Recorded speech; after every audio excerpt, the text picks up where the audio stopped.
You're listening to Wonderful Life with Tom Rohr. From Fayetteville to Pottersville, from Rogers to Bedford Falls, we're discovering how one person's life can have an effect on so many other lives. Our guest today is Mike Shea. Welcome, Mike. Howdy. Well, for those listeners who don't know Mike Shea, can you tell us a little bit about you and your family? Sure. I'm married for 44 years in March. Congratulations. To my wife, Ann. We have 2 kids, Danny, who is working at Walmart, and my daughter, Katie, is the editor of Arkansas Life magazine. So we have 2 grandkids, Elliot and Ren, who is 3 and 7 months old. They're now the apple of our eyes now. Okay. Now, where are you originally from, Mike? I'm from Detroit, the Detroit area. Okay. I grew up in Allen Park, Michigan, which is the home of the Detroit Lions now, our claim to fame, I guess. Okay. I went to Catholic high school, St. Francis Cabrini, there in Allen Park. Went to Central Michigan University, that's where I met Ann. Graduated a long time ago. We won't give any dates. Yes, no dates. Did graduate though. Okay. Surprised my parents. And then Ann and I got married in the year after we graduated from college, and then I started working for the city of Allen Park right away, right after. Okay. The day I graduated. So what was that first job? The first thing I did for the city was the civic arena manager. I ran an ice rink. I think you're the only person that I know that ran an ice rink. Yeah. That's just not real common around here. I guess there's one in Springdale now. Yeah, there is. Yeah, they're an interesting animal. Okay. Of course, in Michigan, we had hockey or figure skating, September to May. The challenge that I had was to make sure that we rented as much ice as we could, obviously, but then to find something to do from May to September. Oh. You could try and run an ice rink, an ice arena with ice the entire year, but the cost was astronomical to keep the compressors running. So that was my task. So I started rock concerts. Oh, that's what you do in the off season? Yeah. Oh, okay. Well, it didn't last very long. I met through a bunch of people, I met a couple promoters, and they did some shows, and the last one we did was Aerosmith, when they were just taking off. And the ice arena was right in the middle of downtown Allen Park, which isn't very big, but it was in a shopping district, a lot of parking.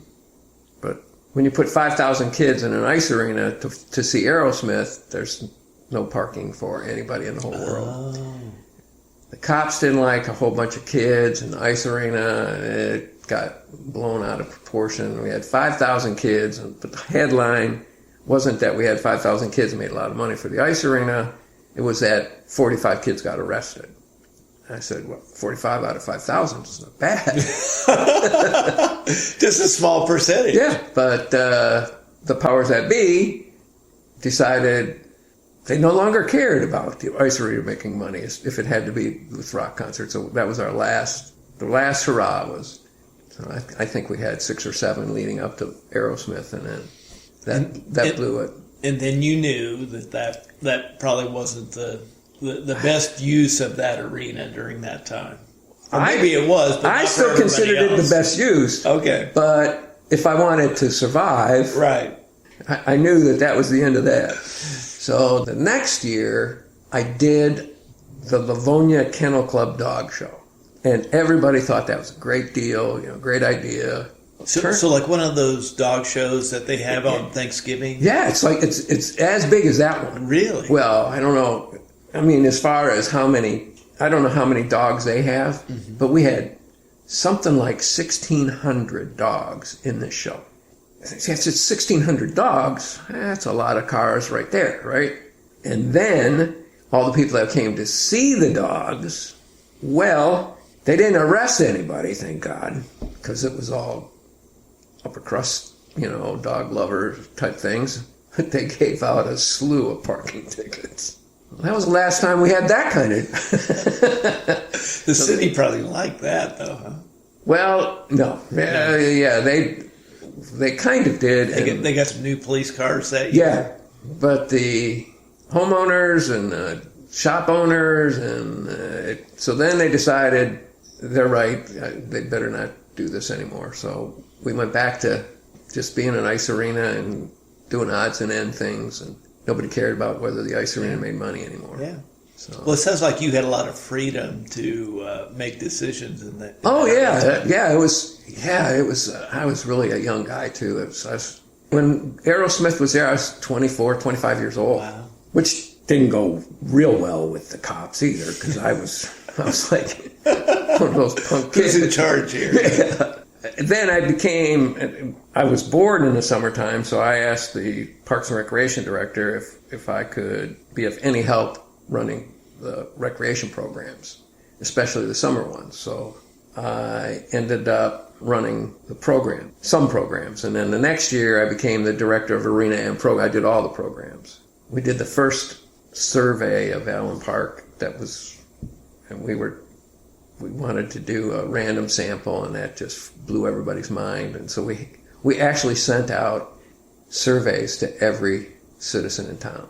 And they found out that over, what was it? It was like 51% of the community was over the age of 55.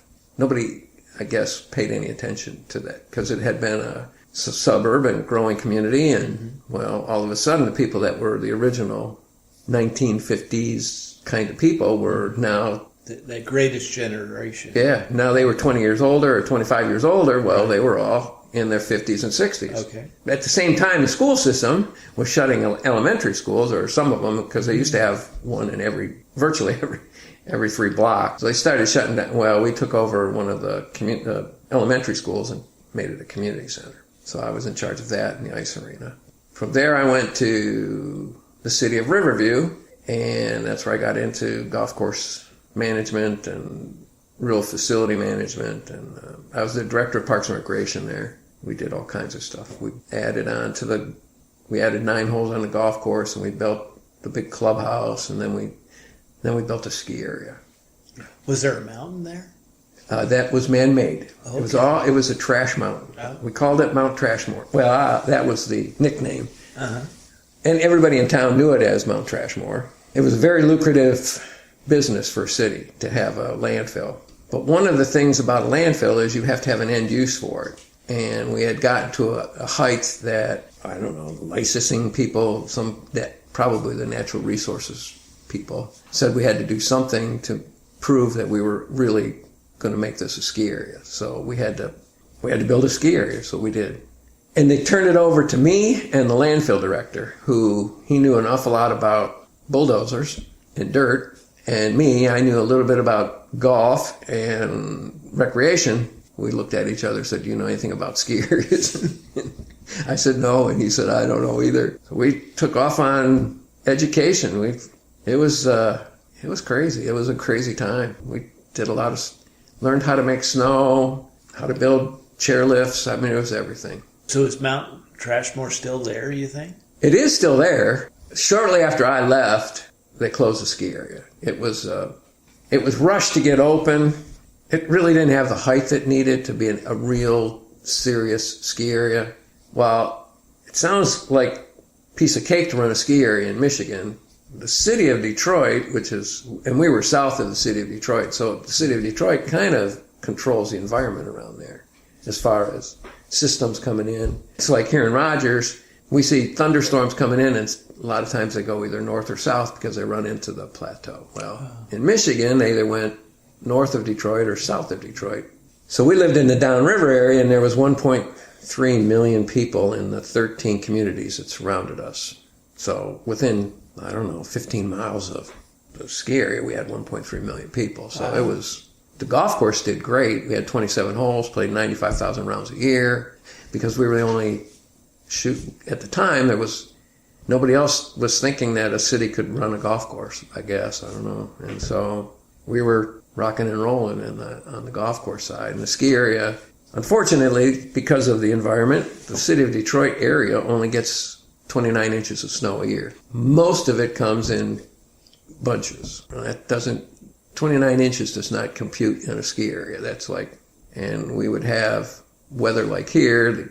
One day it's 6 below zero, and the next day it's 45, and then it's 6 below zero, and then it's 45. So the snow was always melting. We opened the first hill, was real small, and people could hardly get down it. It was pretty funny. But we got better at grooming, and we got better at ski maintenance, and we could at least get them down the hill. We knew we needed to get bigger fast, so we accelerated some of the elevation, built 2 more chairlifts, got busy, but the weather was never going to... But your snow wasn't great. When we had it, it was great. But when, you'd spend 6 or 7 days of laying down a whole bunch of snow so you could ski, and then ski for 3 days, and then a warm front would come in and you'd lose, and then you'd fight the battle, and then it would rain, and it would wash all the... Then you had to start all over. Well, you didn't start from scratch, but you started from ice. Yeah. So then you had to lay down all new snow, and it was real challenging. And it turned out to be... So when we were open, we had to be really open. So we skied night and day. Weekends, Friday and Saturday nights, we'd run until, 2 o'clock, 3 o'clock or 3 o'clock in the morning. Yeah.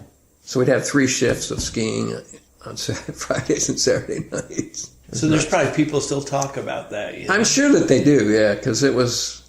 But because of the way that it was rushed and the construction and a lot of when we went from one height to the next lift, the landfill director was real worried about it because it hadn't sat long enough.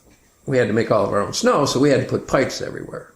And one little leak in a pipe that's got 400 pounds of pressure on it that could put a lot of water into a landfill, and it did, and became a big issue. So I think they had to shut it down as far as a ski area, and they turned it into they used the chairlift.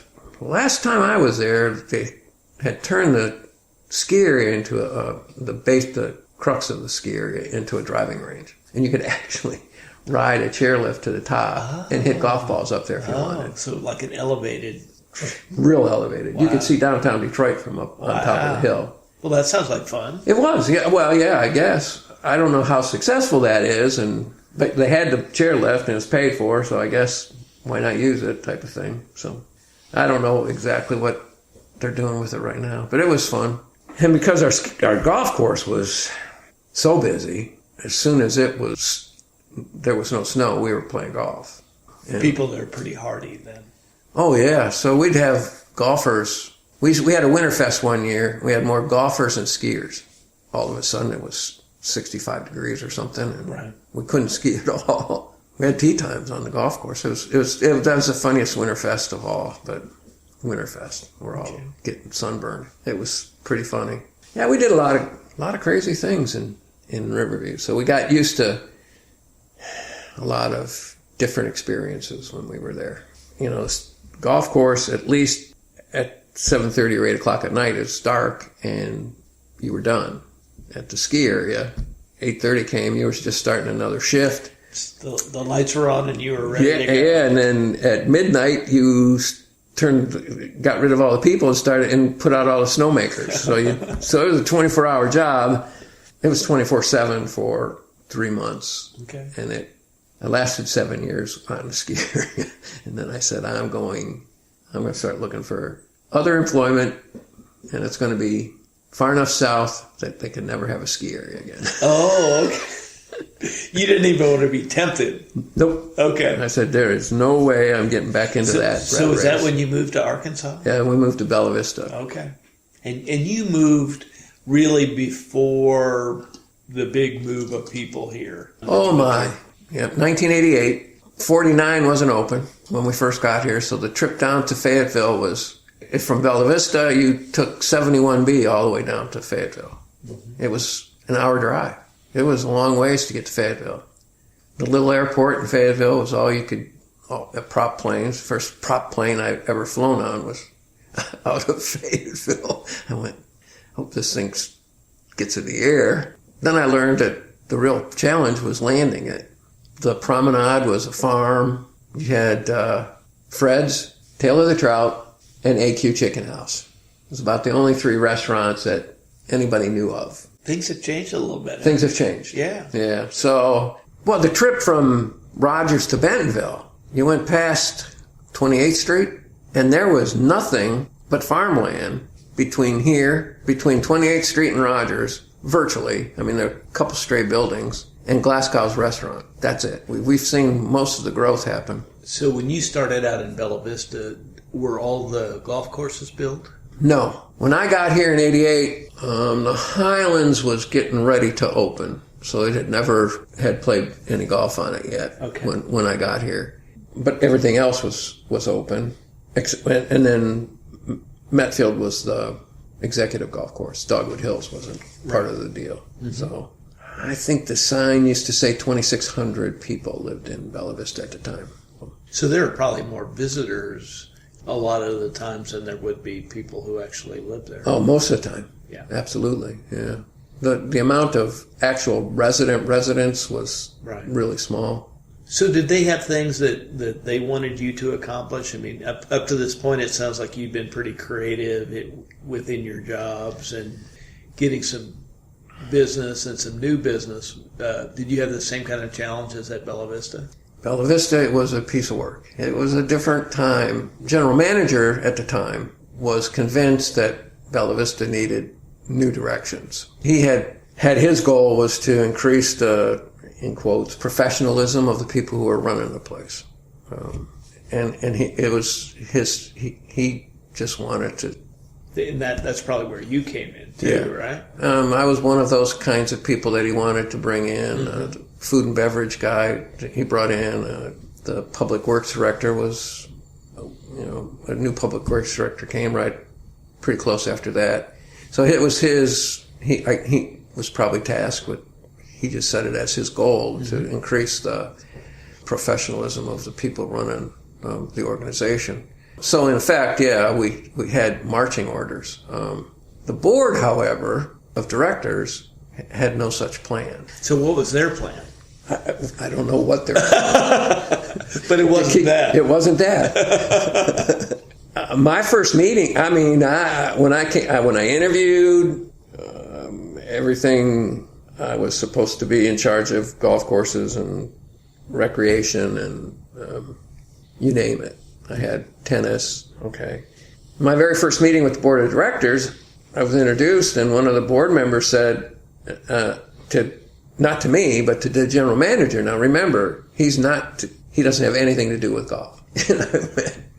I just was kind of dumbstruck. I couldn't believe, I didn't know where that came from. All the other board members went, yep, that's right. General manager didn't say anything. After the meeting, I went to Jim. I said, what's that all about? He goes, don't worry about that. So, it was a different time, for sure. They were pretty insular. I mean, they were protective, I guess, Yeah.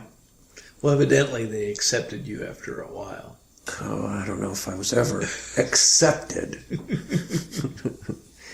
The one thing I knew in Allen Park, the one thing I knew in Riverview, and the one thing I knew and got to know extremely well in Bella Vista, if you're an agent of change, you are, in the crosshairs of a lot of people. I was always in the crosshairs of somebody. The first 10 years I was there, I have a feeling that every board election had somebody who wanted to get rid of Mike Shea. Pretty weird. So it was. So that was part of their platform. Yeah, they would put it in writing. Okay, here we go.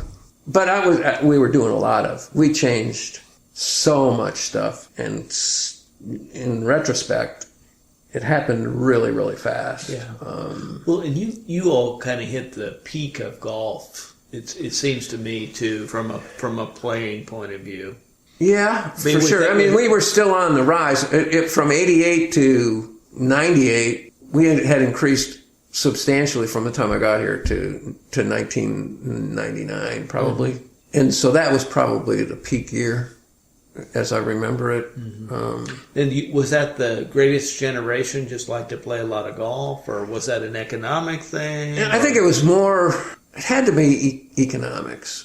really, Bella Vista didn't. It was very early on in the Cooper community type of developments. Cooper was very early on in that type of community. There was some out in Arizona, and there was probably some in smaller scale in like Florida. But so he was really at the forefront of that, and not too many people understood how important the golf course was going to be. They just wanted an amenity. So they didn't spend a whole lot of money on the golf courses because they didn't. Now, in today's world, if you were going to develop this kind of a community, one of the first things you do is, try and build the Taj Mahal of golf courses, which is unfortunate in the golf business, by the way, but that's another story. So they didn't spend a whole lot of money getting these golf courses open, and they paid for it by 1988. They were pretty bad. And the Highlands was like the first golf course that they took the time, they made it kind of a resort golf course. It's probably the best design of their golf courses, and that was because they were even the golf course architect that Cooper used was figuring it out. So was the golf business. By 1988, there were some really big things happening in golf course development, so that kind of went on with it. Unfortunately, Cooper Communities was still not enthralled with, or didn't figure that golf courses were all that important. So they didn't put a whole lot of money into the Highlands either necessarily, but it was a better design anyhow. And the part of that reasoning was that they did most of their selling of lots and recruiting of people in Kansas and Iowa and Missouri and Nebraska and Minnesota. And I mean, they weren't bastions of golf type of places. And so when people got here, they learned how to play golf. It wasn't like they knew how to play golf. They didn't come here for golf, in other words. But they started to like it. And realistically, when the first group came in 1972 or whatever it was, or 68, man, there wasn't any, 71B was a dirt road. I mean, so you either played golf or you didn't do anything. So they got used to playing a lot of golf. I mean, that's pretty much all there was, is fishing and golf. Yeah. And so, because it was an all-day affair to go anywhere else. And so that kind of mentality continued. Then you started to see new people coming in who were coming because of the golf courses or because of the fishing or because of the area. And those people were pretty young retirees. I mean, they were leaving the auto businesses and military, strong military component. And so they were getting their 30 years in and retiring at 52 or 50. Well, heck, when they came down, they wanted to play a lot of golf. That's what was going on. When the tech bubble burst, it might have been around 2000, everything started to change again. People that had retired early and had invested in technology and made a bunch of money, or, their portfolios had grown and it was good and life was grand. All of a sudden their portfolio shrank, and what we saw was those young retirees started going back to work, and that changed the...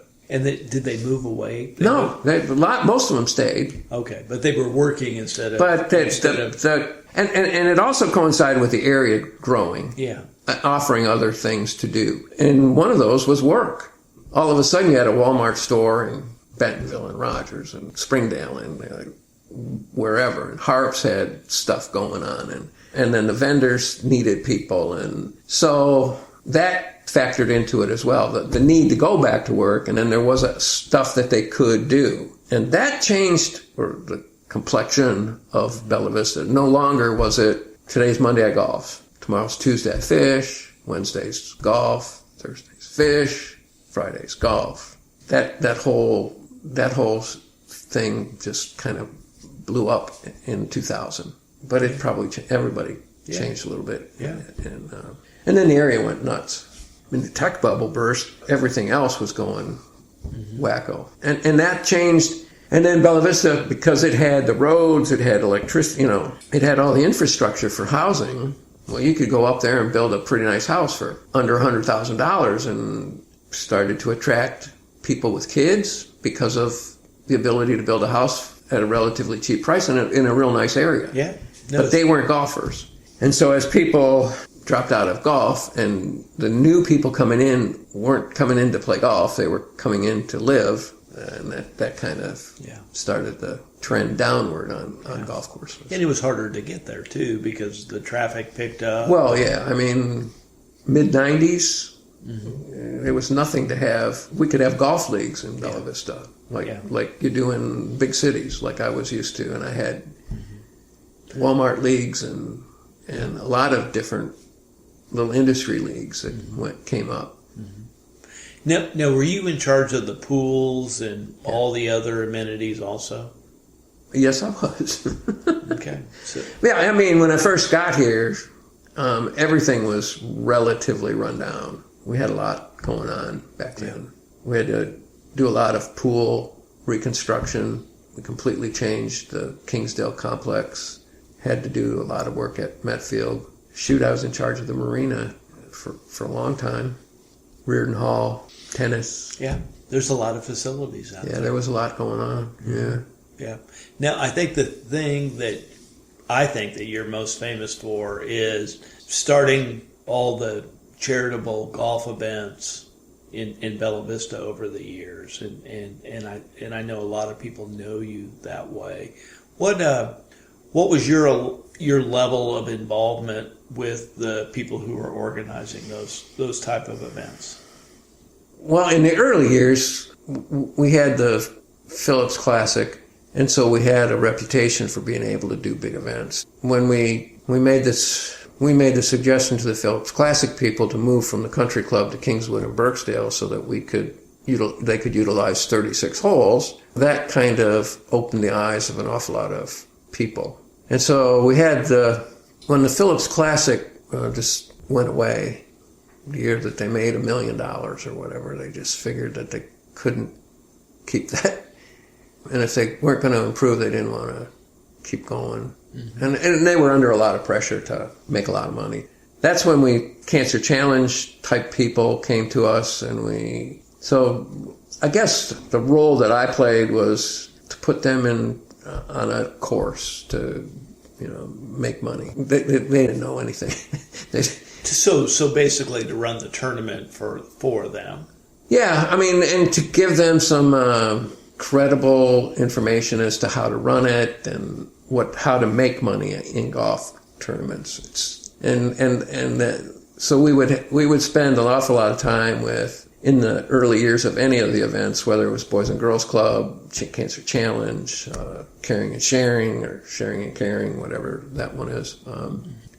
There's a bunch of them that followed. Golf for kids. Yeah, we'll golf for kids. In the early years, what we had to do is say, okay, it's great. You can make some money on the golf course, but you make more money everywhere else around. The idea is not to have a golf tournament. It's to have a golf event and to make sure that you're getting publicity for your organization, and that's going to lead to people getting involved in it, and increasing your attendance and kind of steering them in the right direction to stay away from it. In the early years, everybody wanted to do a Phillips Classic. They all wanted to bring in celebrities, and oh my goodness gracious. So we spent a lot of time convincing them that was not the right idea. They kind of would just slow things down a little bit or add some logistics that were... Yeah, nobody could understand what the problems with, bringing in Phillips Classic numbers of celebrities was. Right. I mean, that was a huge undertaking. Thank God I didn't have nothing to do with the celebrity making that kind of arrangement. The celebrity side. Yeah. Getting them to the golf course and making sure that was our side, and we had enough of a role, but so we did our level best to keep people on the straight and narrow, trying to raise money, and fortunately the community was growing at the time, and there was a lot of people that were able to raise a substantial amount of money. It was kind of right. Now, did you gather some volunteers to help you with the golf tournaments or the tennis events? Oh yeah. Well, so how did that work? When we moved to the Phillips Classic and it was my very first year, they were wondering how they could raise more money, and I went, well, you got a 36-hole golf course, you should be using it. You have a finite number of holes over here, you have virtually an infinite number of holes over here. So, so we what we did is we went to our golf associations, and when we didn't get enough out of there, we went to churches, and so it was especially for the Phillips Classic, it was a recruiting. We had to go out and recruit volunteers. By the time we got to the Cancer Challenge, we still needed a lot of volunteers, but we didn't need near as many.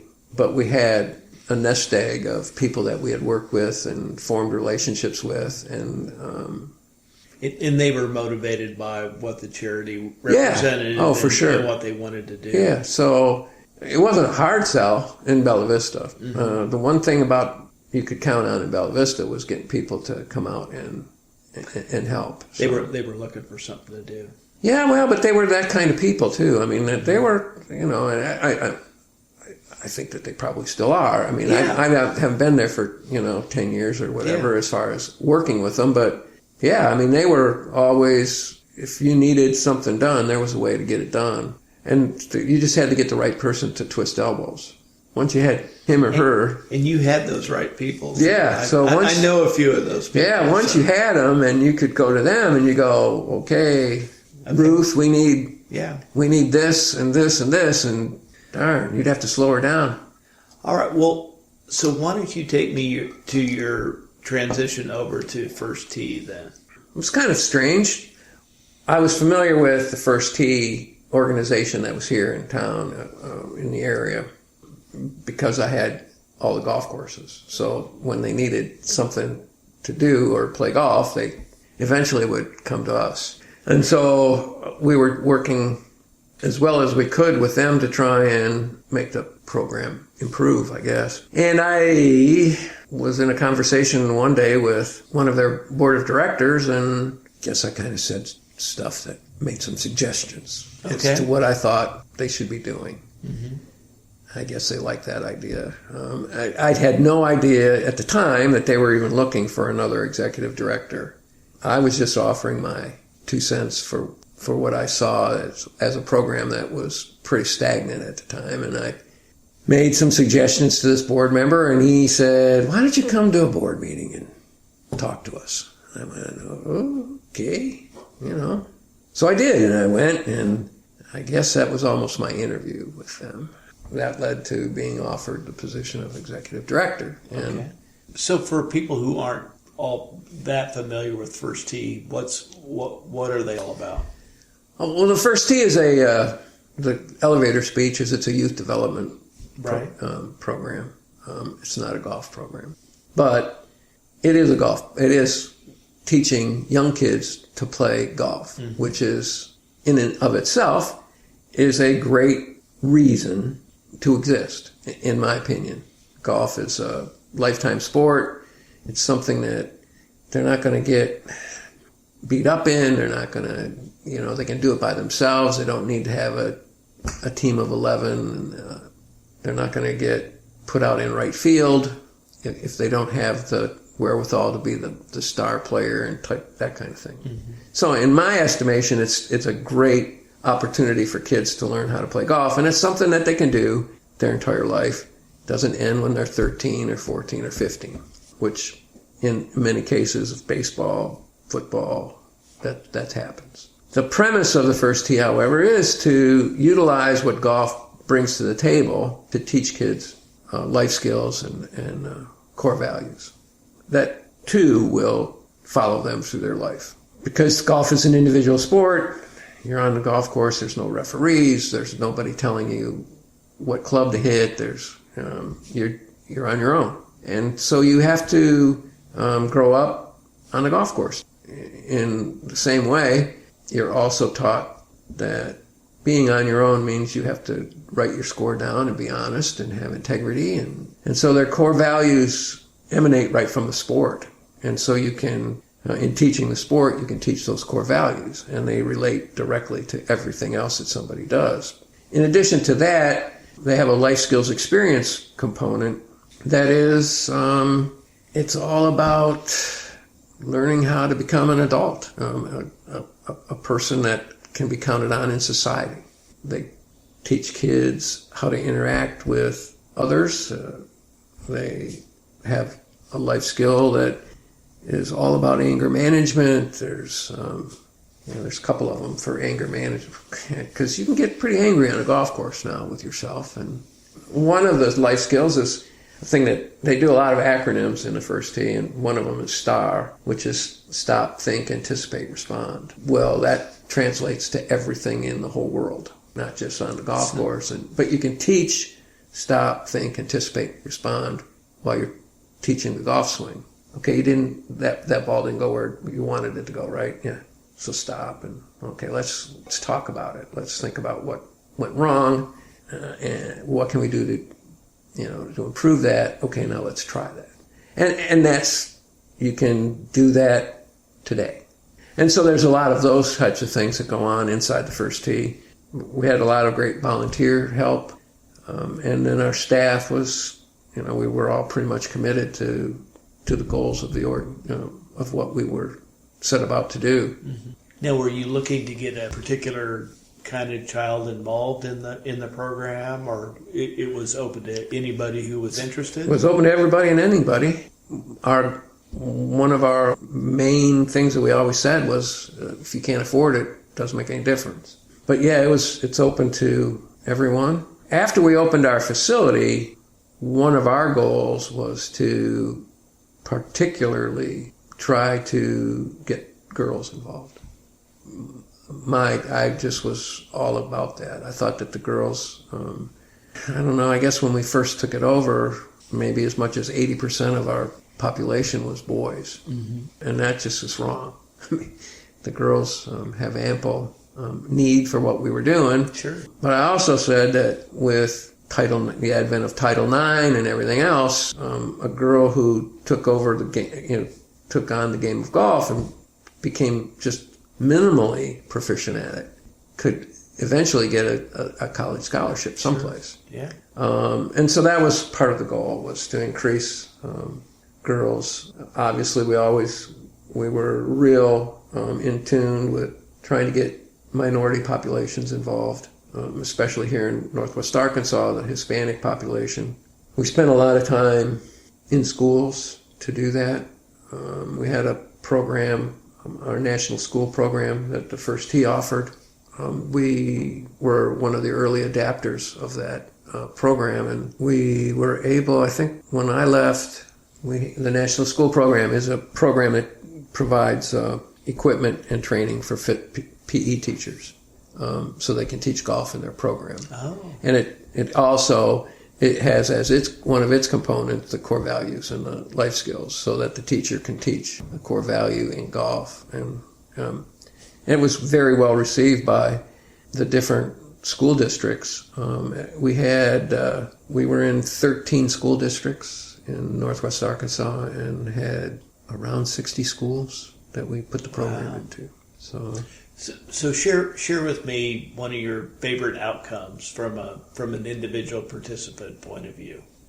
One of the really great things was keeping a kid in the program through their teens. That was really one of the best things that you could see happen. And we had a program, we still do, probably. I mean, we have a program. Mm-hmm. That we called our Heinz Mentorship Program, and it was a program that Walmart and Heinz executives got involved with our kids, and we would have a selection process. We'd pick 16 kids through writing essays and applications to get them to realize what they would have to be doing when they went to college. And so they would write essays and answer questions, and we would select 16 kids, and then they would participate with the Heinz and Walmart execs to play golf and have lunch and play golf one time a month through the summer months, May to October. One of the components of that was to give a speech.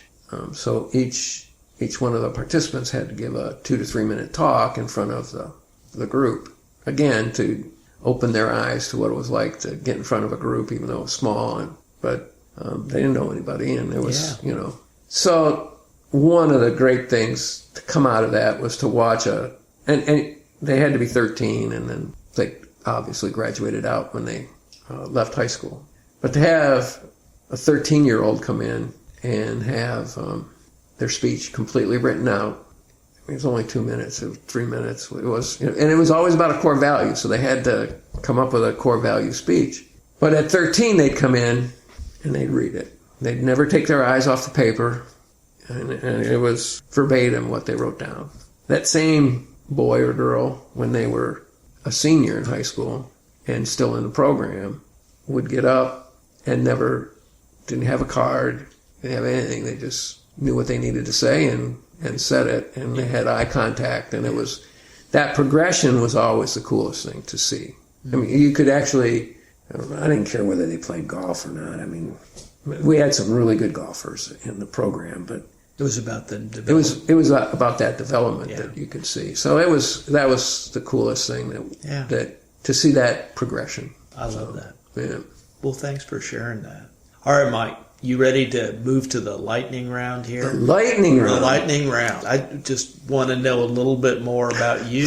So, 3 questions. Okay. First, what's your motto? I suppose it's, if you're not going forward, you're going backward.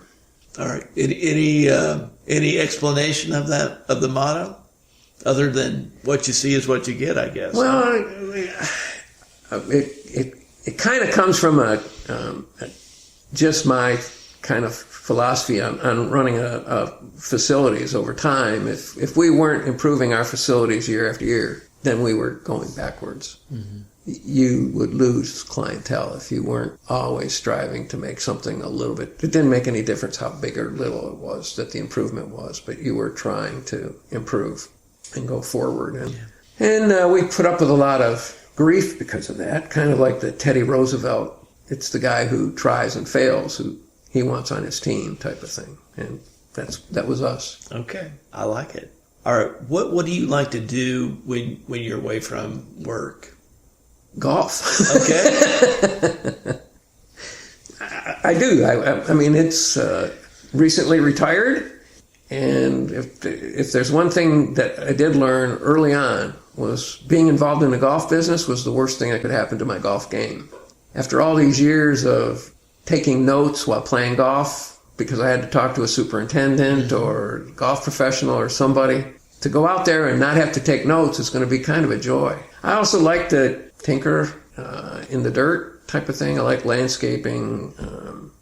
We had a house in Bella Vista that offered a lot more opportunity for that. And that's also why we are now in Shadow Valley, so that I don't have near enough tinkering that I have to do anymore. There's not as much opportunity. Well, good. All right, last one. What's a movie or book that you've read recently that you really like? Probably the movie I liked the best was Wind River. I don't know if a lot of people saw that. Yeah, I don't think I'm familiar with that. What was that about? It's Jeremy Renner, and I don't know who else is in it, but it's about a murder on a Indian reservation in Wyoming. It was eye-opening as far as it was a very well acted movie, well written, all that kind of stuff. But it was eye-opening about what's going on Indian reservations in the West. It was. Wow. So this dated back to? It's like current day. Oh, it is current day. Yeah, current day. Yeah. Okay. Very interesting. Wind River is a huge, I guess, reservation in Wyoming. Okay. And which I obviously didn't know. Yeah. I've since met 2 people that live not too far from the Wind River Reservation. I went, golly, that's kind of strange. I said, you should go see that movie. It's really good. And then, I don't know, the last book I read was Beneath the Scarlet Sky, I think is what it was called. That was kind of good. It was about World War II in Italy. Okay. And it's, again, eye-opening. When you read or hear or study about World War II, it's normally in France and Germany, Right. Oh, so you don't see it on the access side of things. Yeah, so you don't hear or read too much about what happened in Italy. So again, it was a story that really was about trying to save Jews from the Germans. Mm-hmm. But in the telling of the story, you get an awful lot of the history or the background of the Italian campaign, right. Which I knew it was there, but I didn't realize what went on over there. So that was kind of fascinating too. Very interesting. Well, listen, we really appreciate your time today. Have enjoyed getting to know you a little bit better. I know I've heard some stories for the first time here today. All right. It's my pleasure. You bet. All right. Remember, all we can take with us is that which we give away. So from the richest man in town, Tom Rohr, we'll see you next time.